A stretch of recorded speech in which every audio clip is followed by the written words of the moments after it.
여러분, 우리가 이 세상 하나님이 주신 육신의 수완을 제대로 이렇게 채운다면 120년, 120년을 살다가 인생을 졸업하게 되고, 보통 한 80년, 90년 이렇게 살다가 인생을 졸업하는데요.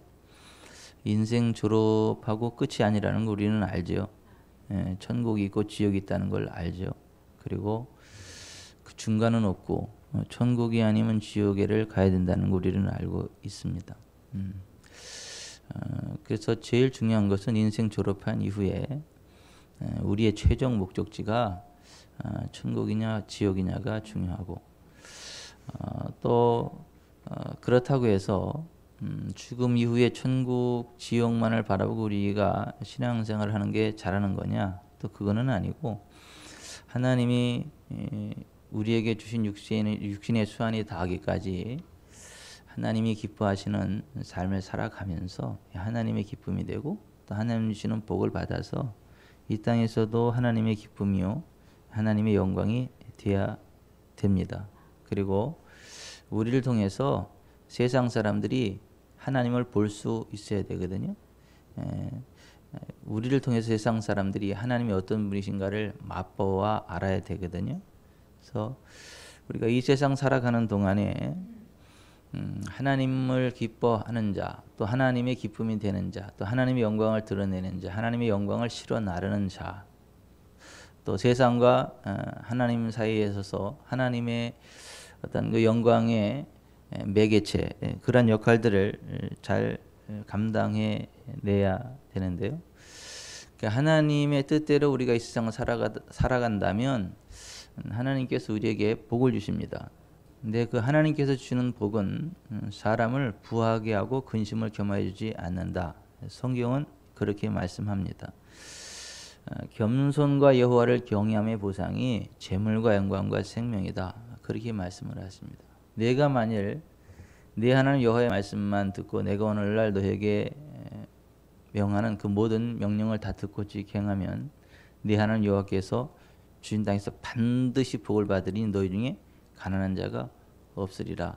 이렇게 말씀을 하십니다. 예수께서 이 땅에 오신 것은 양으로 생명을 얻게 하고 더 풍성히 얻게 하려 함이라. 그렇게 말씀하셨고요. 성경에 보면 하나님을 잘 섬겼던 믿음의 위인들은 하나님이 다 복을 주셔서 부한 삶을 살았지, 이렇게 가난한 저주스러운 삶을 살지 않았다는 것 우리가 알 수 있게 됩니다. 우리가 지금 금요일마다 이 세상 살아가는 동안에도 하나님 주시는 은혜로 하나님 주시는 복을 받아 누려서 이 땅에서도 부흥하는 삶을 살다가 인생 졸업하고도 천국에 가는 그러한 삶을 살아가야 되겠다. 그러한 주제의 말씀을 나누고 있어요. 오늘 본문에 보면 한 젊은 부자 청년이 나오죠. 이 젊은 부자 청년은 돈이 참 많았어요. 재물이 참 많았어요. 그리고 나름대로 그 하나님의 계명, 하나님 말씀도 나름대로 알고 있었어요, 많이. 그리고 하나님의 계명들을 나름대로 지킨다라고 하는 그 자신감 속에 살았어요. 그리고 제일 중요한 영생에 대한 관심이 있었어요. 내세 천국에 대한 관심이 있었거든요. 사실 이 영생에 대한 관심을 갖고 생각을 해보는 사람은 있지만 이걸 가지고 실제로 이렇게 가서 예수님께 와서 질문하는 것처럼 정말 진지하게 고민하고 이 영생의 길을 찾는 사람이 이렇게 많지 않아요. 오늘 여기에 나오는 이 어떤 사람, 이 부자 청년은 대단한 어떤 그 영적인 열심이 있었던 그러한 사람이에요. 그래서 예수님께 찾아와 가지고 선생님이요, 내가 무슨 선한 일을 하여야 영생을 얻으리까? 그러니까 영생에 관한 그 질문을 드렸어요. 내가 무슨 선한 일을 하여야 영생을 얻을 수 있으리까? 라고 이렇게 질문을 했죠. 예수님 뭐라고 말씀하세요? 17절 어찌하여 선한 일을 내게 묻느냐? 선한 이는 오직 한 분이시니라. 그 다음에요. 내가 생명에 들어가려면 계명들을 지키라. 여기 좀 보세요. 우리가 그 구원을 얻으려면 계명을 지켜야 되는 게 맞아요. 하나님 우리에게 계명을 주신 것은 그 계명을 지키라고 주신 거지. 그냥 이렇게 어떤 기준으로만 정해놓고 동경하면서 살아라 그런 건 아니고 그 계명대로 지켜 살라고 주신 거예요. 근데 그 계명대로 못 지키니까 죄인 거죠. 그래서 예수님이 그 죄값을 대신 담당하셔야만 했죠. 근데 한 가지 분명한 것은 계명을 지켜야 영생을 얻는다. 계명을 지켜야 구원 얻는다. 예수님이 그렇게 말씀하셨다는 거예요. 내가 무엇을 하여 영생을 얻으리까라고 질문하는 이 사람에게 예수님이 내가 생명에 들어가려면 계명들을 지키라 이렇게 얘기했던 거죠. 그랬더니 어느 계명이오니까? 그러니까 계명에 대해서 하나님 말씀에 대해서 알 만큼 아는 사람이에요. 어느 계명입니까? 이렇게 물어봐요. 그랬더니 예수님께서 살인하지 말라, 간음하지 말라, 도둑질하지 말라, 거짓 증언하지 말라, 내 부모를 공경하라, 내 이웃을 내 자신과 같이 사랑하라 하신 것이니라. 이 청년이 이 모든 것을 내가 지켰사온데 이 말 속에는 뭐예요? 그거는 당연히 지켰고 그 외에 많은 계명들도 내가 다 지켰다 이게. 아직도 무엇이 부족합니까? 이제 이렇게 예수님께 질문을 한 거죠.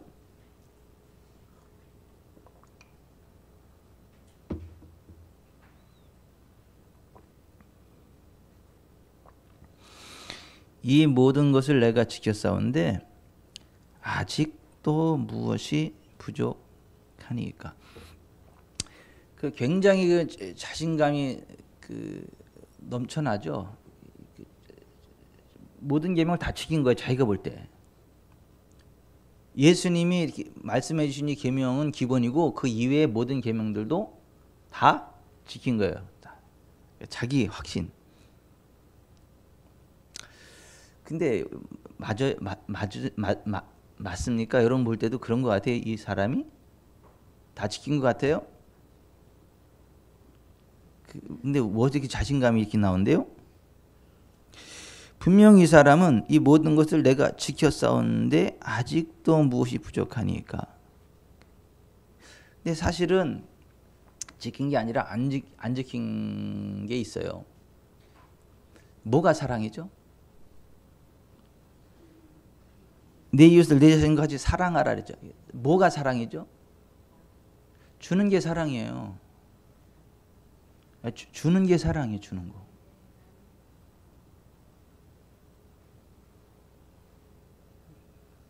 그죠? 상대방의 필요를 채워주는 게 사랑이에요.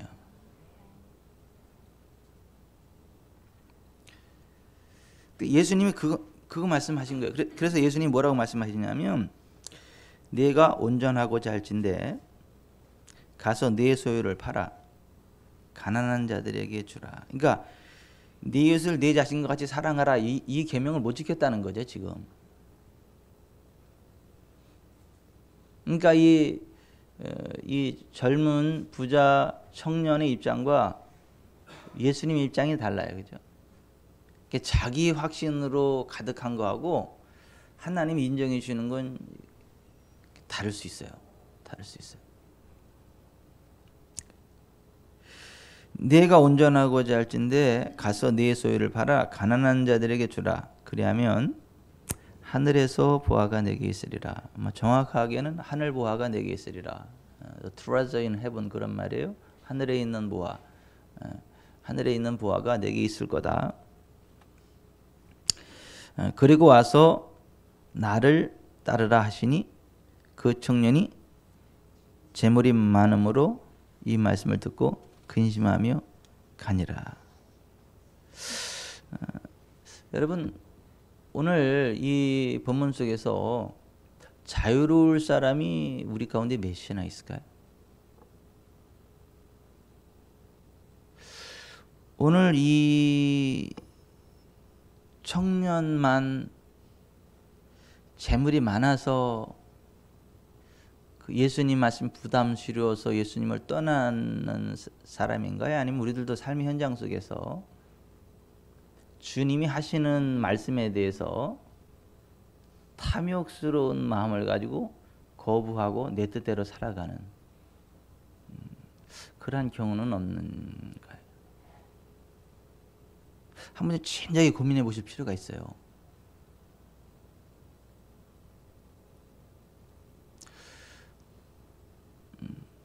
이 부자 청년은 자기는 그 하나님의 계명을 다 지켰다라고 아주 확신에 찬 당찬 그런 확신을 가지고 있었지만 사실은 아니었던 것처럼 오늘 우리의 믿음이 그럴 수 있다는 거예요. 내 스스로 생각할 때 내 믿음이 굉장히 대단한 것 같고 온전한 믿음 같고 하나님 인정하실 믿음이다라고 확신에 찬 당찬 그러한 상태일지라도 주님이 보실 때는 아닐 수 있다는 거예요. 하나님이 보실 때 아닐 수 있다는 거예요.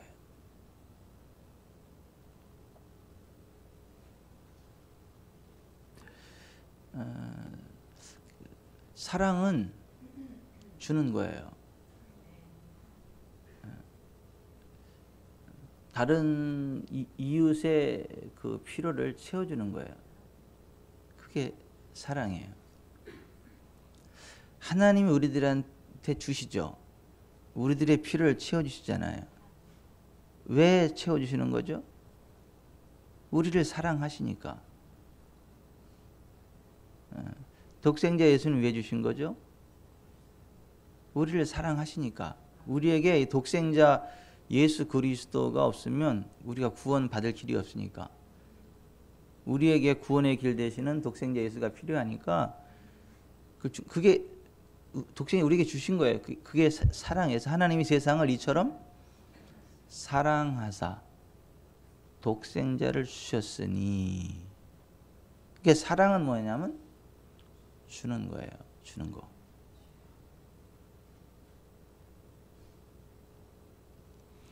율법이 뭐냐면 하나님을 사랑하고 이웃을 사랑하는 거예요.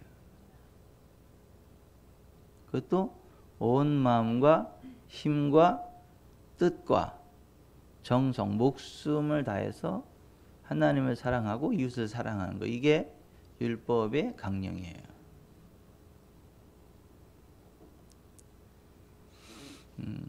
정말 우리가 하나님의 사람으로 천국을 소망하는 사람들이 맞다면, 영원한 생명을 소망하는 사람들이 맞다면 오늘 예수님의 지적 앞에서 겸허히 우리 자신을 한번 점검해 볼 필요가 있습니다. 근데 사실 하나님을 잘 안다라고 하시는 분들 가운데 인색한 분들이 엄청 많습니다.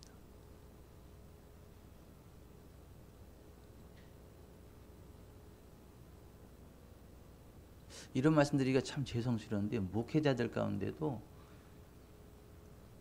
인색하신 분들이 많습니다.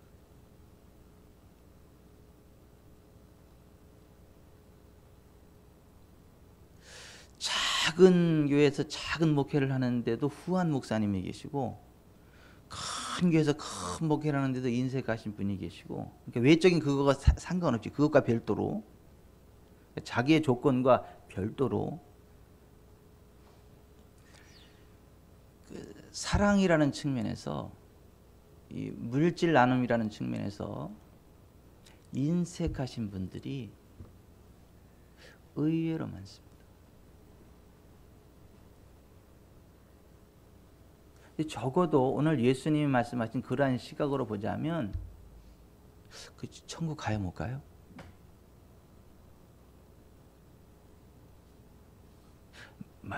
말씀하기가 참 편치 않죠. 부담스럽죠. 근데 한번 우리가 정말 진지하게 고민해 봐야 될 그런 부분이거든요.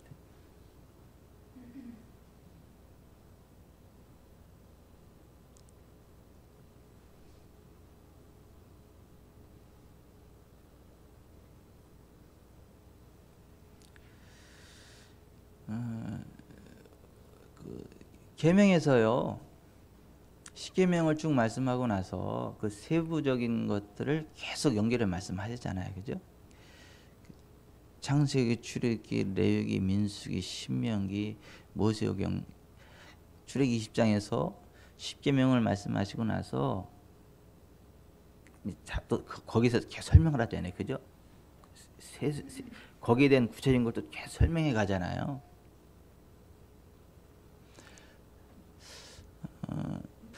그 사랑이 도대체 뭐예요? 사람들 배고프지 않게 하는 게 사랑이에요. 그래서 농사를 짓더라도 추수할 때 다 거두면 돼요, 안 돼요? 어떻게 해야 됩니까? 구퉁이에다 남겨 놓아야 돼요. 왜요? 가난한 사람들 와서 배에다가 먹으라고. 이삭 같은 거 주스면 돼요, 안 돼요? 모르세요? 주스면 안 돼요. 왜요? 가난한 자들이 와서 그 주워 먹으라고. 과일도 다 따면 돼요, 안 돼요? 안 돼요. 왜요? 그 가난한 사람들 와서 먹으라고요.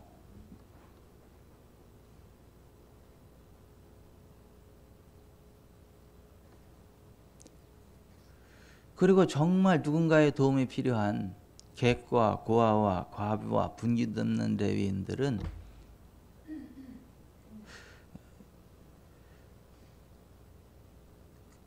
어떻게 누가 도와주지 않으면 그 사람들은 배고픔을 해결할 길이 없으니까 매 3년마다 그들을 위한 구제용 11조를 따로 냈어야 되잖아요. 매 3년마다.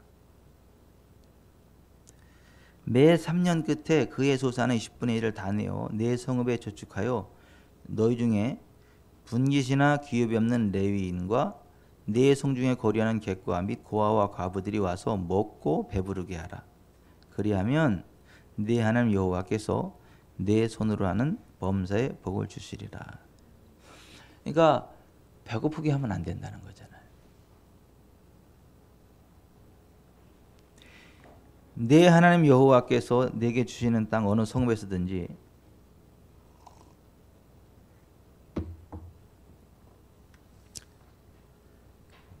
가난한 형제가 너와 함께 거주하거든 그 가난한 형제에게 내 마음을 완악하게 하지 말며 내 손을 움켜쥐지 말고 반드시 네 손을 그에게 펴서 그에게 필요한 대로 쓸 것을 넉넉히 구워주라. 삼가 너는 마음에 악한 생각을 품지 말라. 곧 이르기를 일곱째 해 면전이 가까이 왔다 하고 내 궁핍한 형제를 악한 눈으로 바라보며 아무것도 주지 아니하면 그가 너를 여호와께 호소하리니 그것이 네게 죄가 되리라. 너는 반드시 그에게 줄 것이요 줄 때에는 아끼는 마음을 품지 말 것이니라. 이로 말미암아 내 하나님 여호와께서 내가 하는 모든 일과 내 손이 닿는 모든 일에 내게 복을 주시리라. 땅에는 언제든지 가난한 자가 그치지 아니하겠으므로 내가 네게 명령하여 이르노니 너는 반드시 네 땅 안에 내 형제 중 곤란한 자와 궁핍한 자에게 네 손을 펼지니라. 자, 오늘 이 부자 관원 청년의 계명을 빠삭하게 안다 그랬잖아요, 그죠? 이거 몰랐을까 이 말씀을? 안 봤을까요? 봤죠. 관원이에요. 유대인의 관원은요, 이 성경에 능통한 사람들이에요. 근데 자보세요. 놀라운 건 뭐냐면, 자보세요. 봐도 안 보입니다.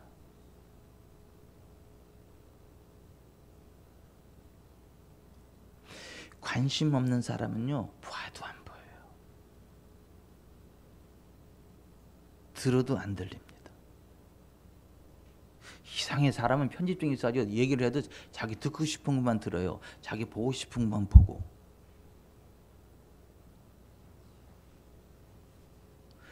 그러니까 정말 하나님 앞에 겸손한 마음으로 내가 정말 하나님 무엇을 말씀하시든 제가 하나님 말씀을 듣고 순종하기 원합니다. 하나님 저에게 깨닫는 마음, 보는 눈, 듣는 귀를 주세요 하고 겸손하게 하나님 바라보는 자는 이게 깨달아지거든요. 보여지거든요. 들려지거든요. 근데 그게 아닌 사람은 봐도 안 보여요. 들어도 안 들려요. 깨달아지지 않아요. 오늘 이 부자 청년은 자기는 계명을 다 안다고 하는데 읽었다고 하는데 이게 마음에 눈에 귀에 안 들어와 있는 거예요.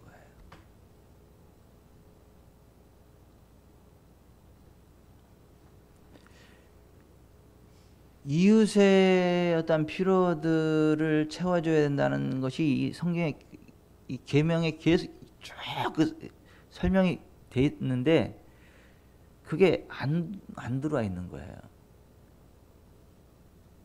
그러면서 자기는 계명을 다 안다 그러는 거예요.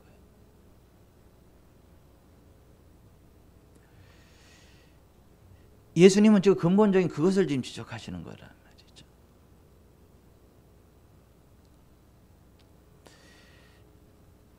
요한일서 3장 17, 18절에 누가 이 세상의 재물을 가지고 형제의 궁핍함을 보고 도와줄 마음을 닫으면 하나님의 사랑이 어찌 그 속에 거하겠느냐. 자녀들아, 우리가 말과 혀로만 사랑하지 말고 행함과 진실함으로 하자. 정말 필요를 채워주는 게 사랑이라는 거예요.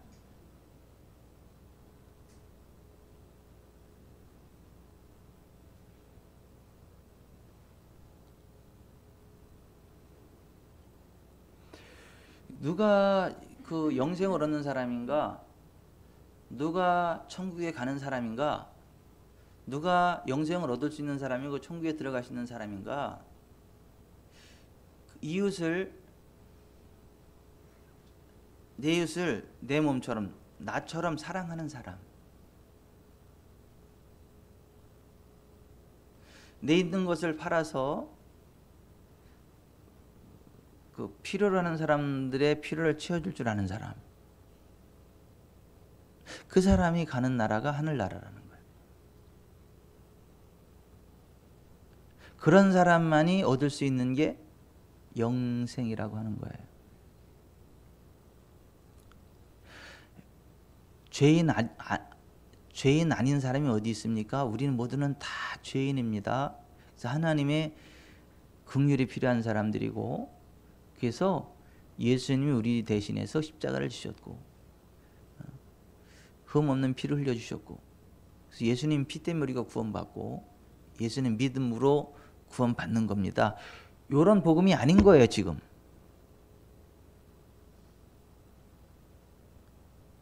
현대 교회들이 항상 이야기하는 그 얄팍한 그 복음의 이 어떤 한 단면만이 아닌 거예요. 그 얘기는 틀린 얘기는 아니지만 맞는 얘기도 아닌 거예요. 전체라는 측면에서 볼 땐 틀린 거고 부분이라는 측면에서는 맞는 거예요.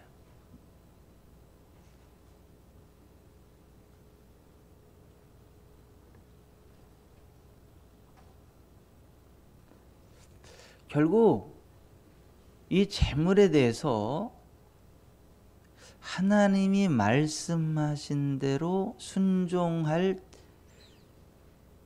마음의 중심이 서 있는 사람만이 천국에 갈 수 있다는 거예요. 영생을 얻을 수 있다는 거예요.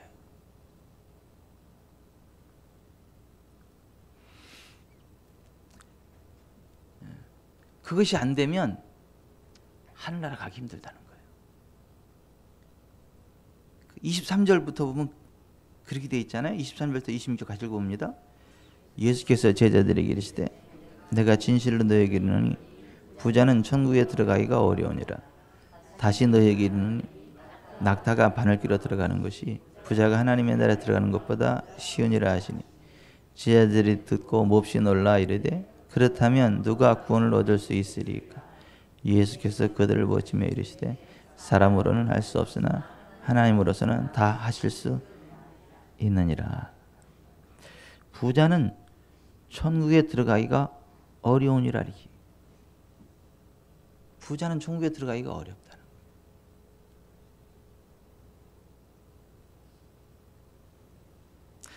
낙타가 바늘귀로 들어가는 것이 부자가 하나님의 나라에 들어가는 것보다 쉬우니라. 이 바늘귀는 성의 이 문이 아니라 옆에 있는 쪽문을 이야기합니다. 작은 문이라 그 바늘귀, 바늘문 그렇게 이름을 명명했고, 낮에는 큰 이렇게 성문을 열고 글로 다니는데 이제 해가 지잖아요. 어두워지면 이 성문을 닫습니다. 왜냐하면 그때 이제 밤에 그 도적대들이 쳐들어올 수 있고 적군들이 올 수 있으니까 닫아버려요. 그 대신 늦게 도착하는 상인들이나 그런 사람들이 들어오려고 할 때 그 사람들을 위한 쪽문을 만들어놨단 말이에요. 조그만 문. 거기는 아주 작은 문이기 때문에 낙타가 짐을 실은 상태에서 못 들어와요. 짐을 다 내리고 낙타 이렇게 따로 들어와야 돼. 짐 따로 옮겨야 이렇게 들어와야 돼요. 여기서 말하는 바늘귀가 그거 이야기하는 거예요.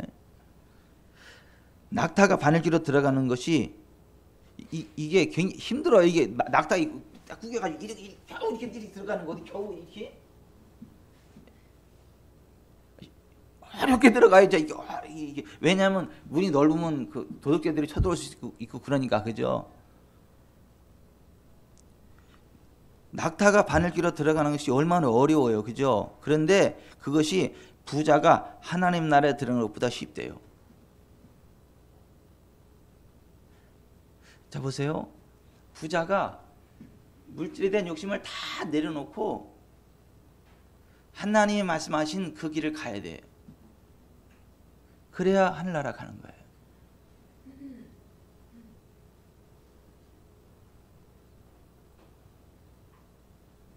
근데 여러분,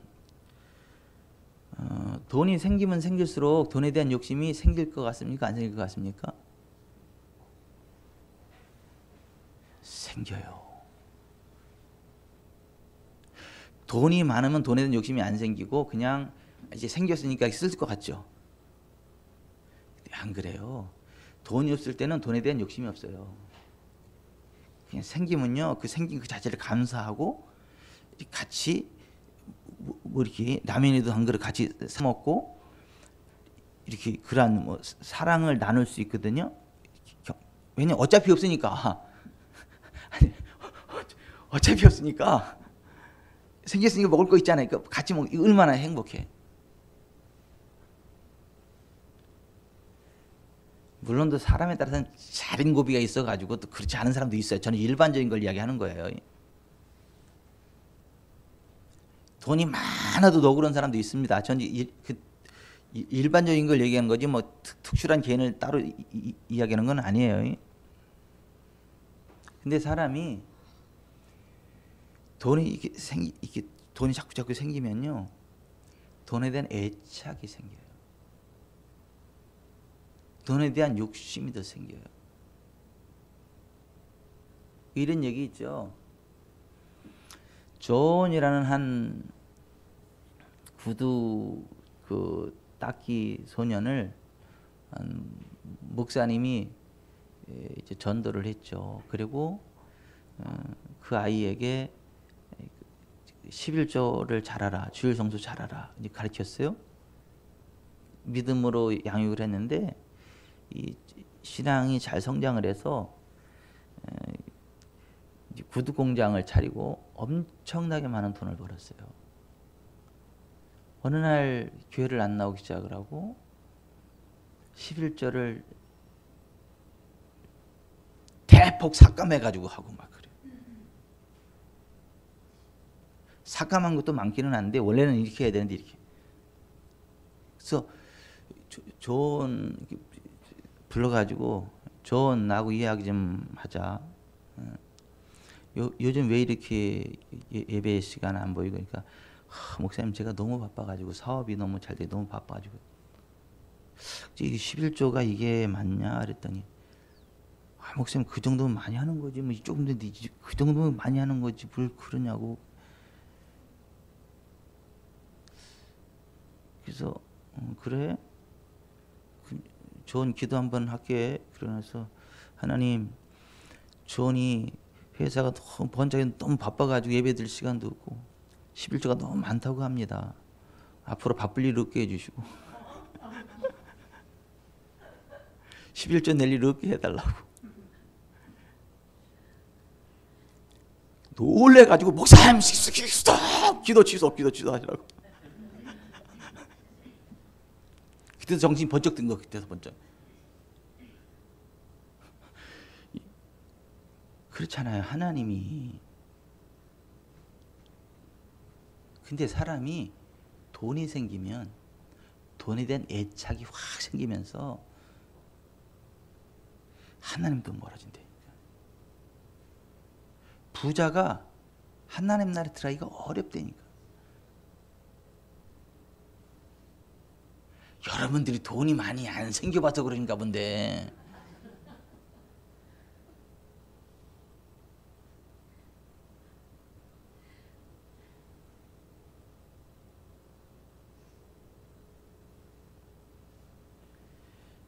주변에 보면 그렇더라고. 주변에 보면 돈 없을 땐 사람이 괜찮은데 돈만 생기면 이게 막 돈에 대한 독이 올라가지고 막 탐욕이 이래가지고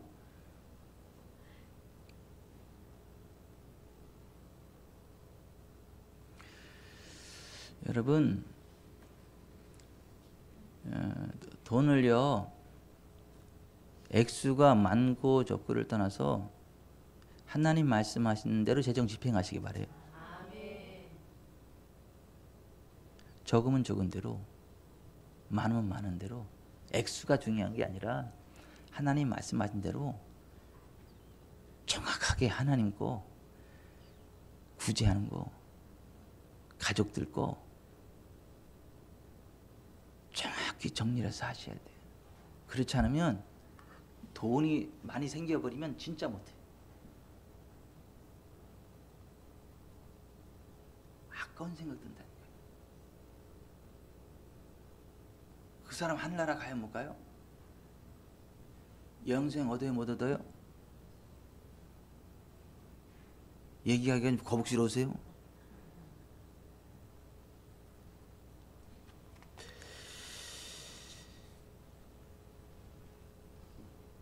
(27절부터 30절까지) 읽어봅니다.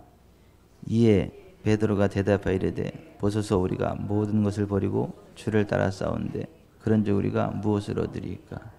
예수께서 이르시되 내가 진실로 너에게 이르노니 세상이 새롭게 되어 인자가 자기 영광의 보좌에 앉을 때에 나를 따르는 너희도 12보좌에 앉아 이스라엘 12지파를 심판하리라. 또 내 이름을 위하여 집이나 형제나 자매나 부모나 자식이나 전토를 벌인 자마다 여러 배를 받고 또 영생을 상속하리라. 그러나 먼저 된 자로서 나중되고 나중된 자로서 먼저 될 자가 많으니라. 아멘. 자, 모든 것을 버리고 주를 쫓은 자들은 세상이 새롭게 되어 인자가 자기 영광의 보좌에 앉을 때 나를 따르는 너희도 12보좌에 앉아 이스라엘 12지파를 심판하리라. 천년왕국 때 이루어질 일에 대한 말씀으로 신학자들이 보고 있고 저도 그렇다고 봅니다. 또 내 이름을 위하여 집이나 형제나 자매나 부모나 자식이나 전토를 벌인 자마다 여러 배를 받고 또 영생을 상속하리라. 현세, 내세라는 말이 생략되어 있는 거죠. 다른 복음서하고 비교해 보면 현세에 여러 배를 받고 또 내세에 영생을 상속하리라. 자, 여기 좀 보세요. 정말 주님의 이름을 위해서, 정말 주님을 위해서 우리가 버리잖아요. 기꺼이 내려놓잖아요. 그러면 현세에서 여러 배를 받게 하겠다는 거예요. 내세에서 영생을 상속받게 하겠다는 거예요. 여러분 이걸 믿으셔야 돼요.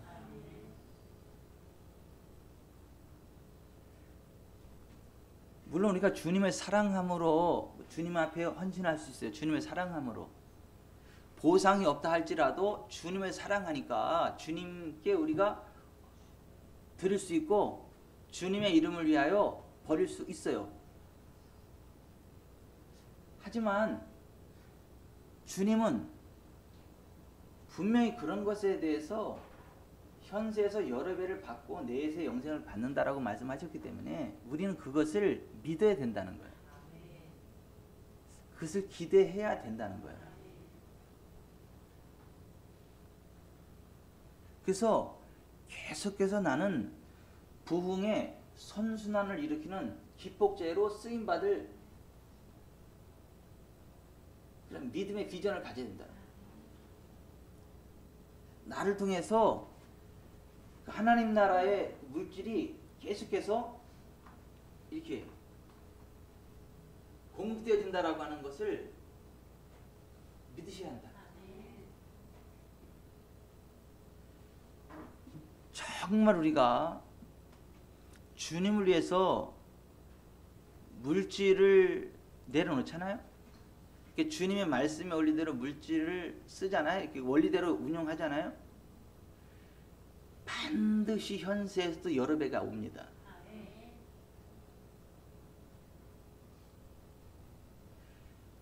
안 가난해집니다.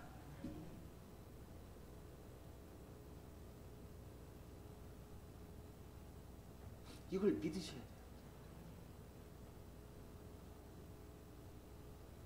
그리고 그러한 사람들이 내세 영생을 상속받습니다. 근데 이거 안 믿는 사람들이 탐욕적이 돼야 돼요. 탐욕. 내가 이 물질을 꽉 움켜잡고 내가 막 이 물질을 막 분리하면 될 것 같고 이 물질을 내가 재테크를 해야 될 것 같고 그냥 물질로서 내가 어떻게 될 것 같고 이 물질에 막 혈안이 돼 있는 사람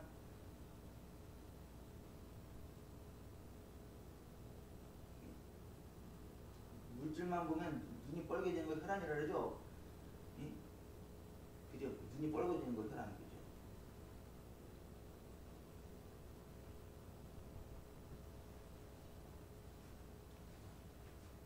여러분 우리가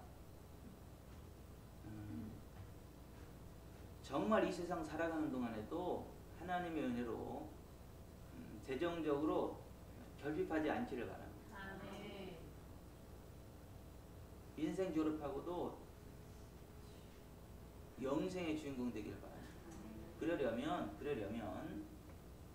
정말 하나님 앞에 낮아지는 마음이 있어요. 하나님 말씀을 정말 깨닫기 원하는, 정말 보기 원하고 듣기 원하는 그러한 겸손한 마음이 있어서 하나님의 무릎을 꿇고 하나님 제가 하나님 말씀을 올바로 깨닫고 보고 들을 수 있도록 은혜를 주세요 하고 그 말씀 그대로 순종하셔야 됩니다.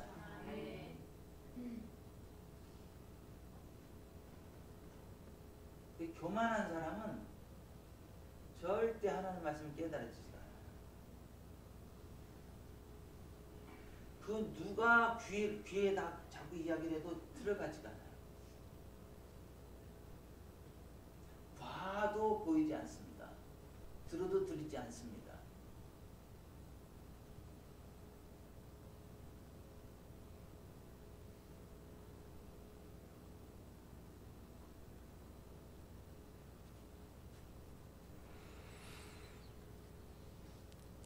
결국 오늘 이 본문의 이 부자는 하나님을 아는 사람이었죠. 계명도 나름대로 지금 안다고 자부하는 사람이었죠. 계명대로 지켰다고 자부했던 사람이죠. 어디 갔어요? 천국 갔어요? 지옥 갔어요? 뭐 지옥 갔겠죠. 이게 그저 그냥 떠나가서 끝났다면 뭐 누가복음 16장 19절 이하에 나오는 그 부자가 왜 지옥 갔어요? 똑같은 얘기 아닙니까?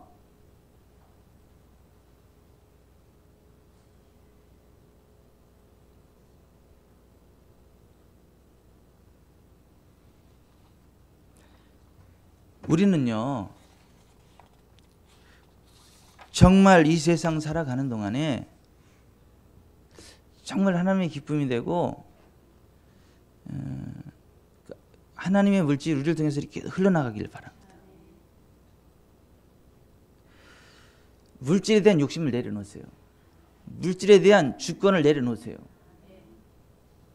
항상 말씀이 무엇이라고 성경 재정에 대해서 무엇이라고 말씀하고 있는지를 늘 묵상을 하세요. 말씀대로 순종을 하세요.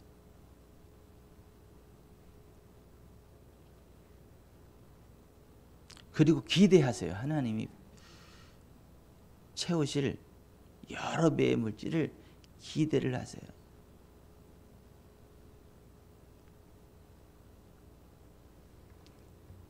그렇게 살다가 천국의 영생을 얻는 그 자리에 설 수 있기를 기대합니다.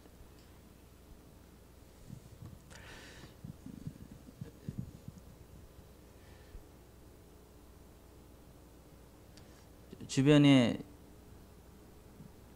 필요들이 이렇게 보여질 때 채워주시는 삶을 살고 계시죠?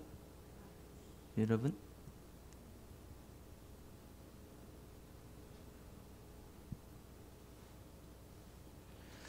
요즘 그런 면에서 조금 나태해진 것 같은데요. 그럼 다시 하세요.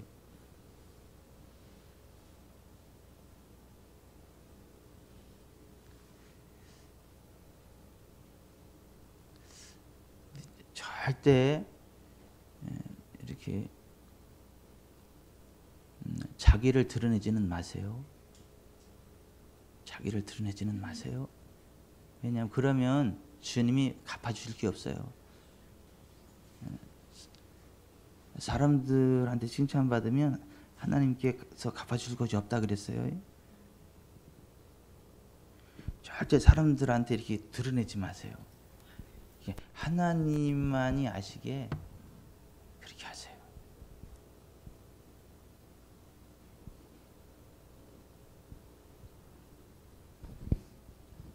저희가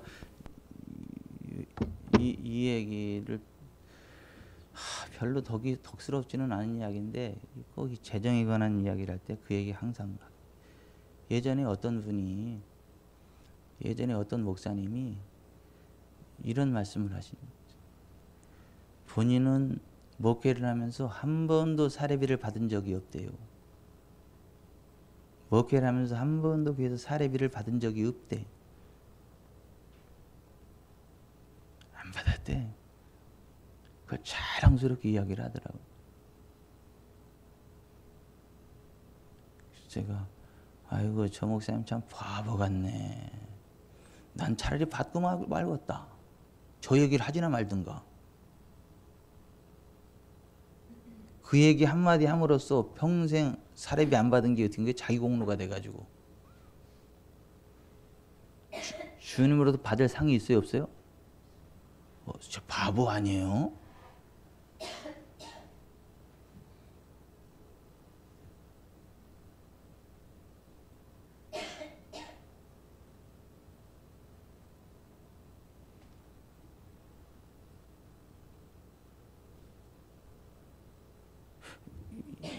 질문하려면 맨 뒤에 있는 사람한테 하더라고. 오명순 자매 그 바보 목사님 아니요? 예? 그럴 바엔 차라리 다 바꾸면 알지. 그 사모님이 불쌍하지 않아요? 사모님이 다 돈 벌어다 먹여 살려 지금 그건 사모님이 버는 건 하나님 준 거 아니요?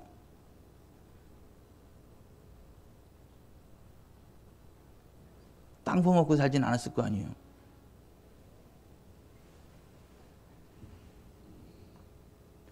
여러분 제가 무슨 말씀드리는지 아시죠?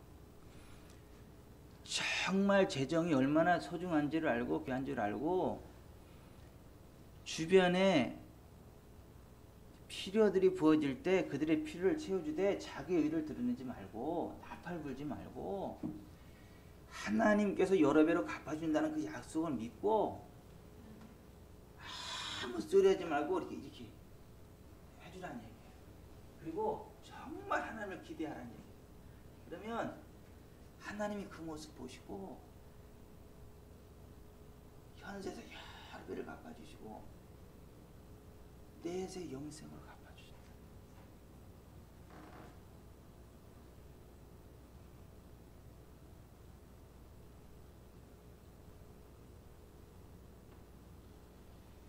정말 하늘나라 가는 사람 많지 않다 그러더라고요. 정말 하늘나라 가는 사람들 정말 많지 않다 그러더라고요. 또 아무도 적은 수가 천국 간다 그러더라고요.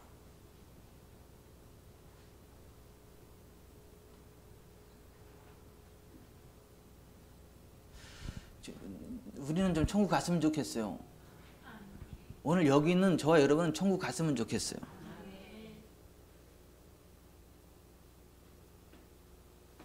근데 뭐 보면 안다고요? 돈 쓰는 거 보면 안다고. 돈 쓰는 거 보면 재정 집행 어떻게 하는 거 보면 안다고요.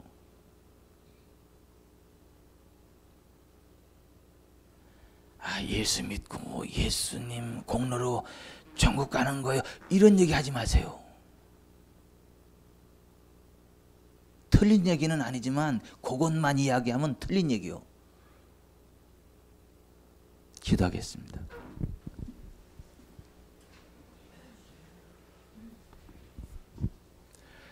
여러분 하나님은요 정말 우리를 사랑하시는 분이거든요. 하나님은 정말 우리에게 복 주시는 분이시거든요. 하나님이 주시는 복은 사람을 부하게 하고 근심을 겸하여 주지 않거든요. 근데 하나님 우리에게 요구하시는 삶의 수준이 있어요. 정말 사랑하면 살라는 거예요. 내 이웃을 내 자신같이 사랑하는 삶 사는 거예요. 근데 뭐가 사랑이냐고요? 말과 혀로만 사랑하는 게 아니고 행함과 진실함으로 이웃의 필요들을 외면하지 않고 채워주는 거, 그게 사랑이라는 거예요. 그래야 하나님이 현세에서 여러 배를 갚아주시고 내세 영생으로 갚아준다는 거예요. 우리가 그렇게 살고 있다면 기대도 괜찮아요. 하나님으로부터 주어질 현세 여러 배의 보상을 기대하셔도 괜찮아요. 아니 기대하셔야 돼요. 내세 영생을 소망하셔야 돼요.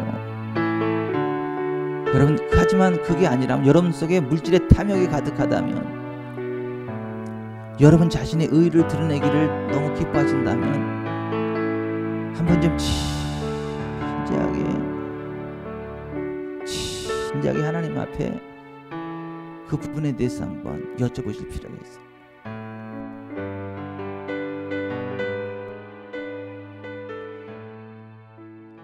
들은 말씀 감사하면서 기도합시다. 하나님.